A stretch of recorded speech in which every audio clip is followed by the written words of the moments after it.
এই প্রাকৃতিক রসগোল্লা দেখেন, এখানে কিন্তু একটা ক্যারেটের মধ্যে একটা দুইটা আম পেয়ে গেছে। এরকম আপনার বাসা যাওয়ার পরও এক দুইটা আম পাকবে, সবগুলো আম একবারে পাকবে না। হ্যাঁ, দুই চারটা পাঁচটা করে পাকবে, দুই চারটা পাঁচটা করে খাবেন। সবগুলো যদি একবারে পাকাইতে চান তাহলে এখানে কেমিক্যাল দিতে হবে। কেমিক্যাল দিলে যেটা হয় দেখেন যে আমটা তাড়াতাড়ি পেকে যাবে, প্লাস হইলো আমটা দীর্ঘদিন নষ্ট হবে না। আর এটা কিন্তু আমটা পাইকে যাওয়ার পরে তাড়াতাড়ি নষ্ট হয়ে যাবে। এই যে কেমিক্যাল মুক্ত আমের একটা বৈশিষ্ট্য এটা, এই যে এই আমটা আগামীকালের মধ্যে পেকে যাবে, কালার চলে আসছে, এটা গাছ থেকে এরকম ভাবে পারা আর কি। এই আমটা আবার বেশি দিন থাকবেও না, নষ্ট হয়ে যাবে। এই জন্য আমি যেটা বলি, যারা আপনারা আম অর্ডার করবেন তারা কিন্তু দায়িত্ব নিয়ে রিসিভ করবেন, নাহলে কিন্তু দেখেন একটা খাবার নষ্ট হবে।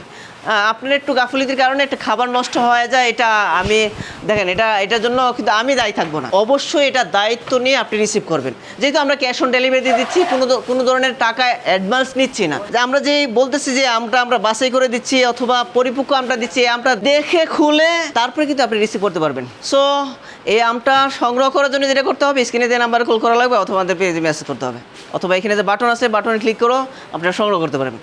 চলুন আমরা আবার কেমিক্যাল থেকে বের হয়ে প্রকৃতির দিক ফিরে আসি। সুস্থ থাকুন, ভালো থাকুন প্রকৃতির সাথে। জাযাকাল্লাহু খাইরান।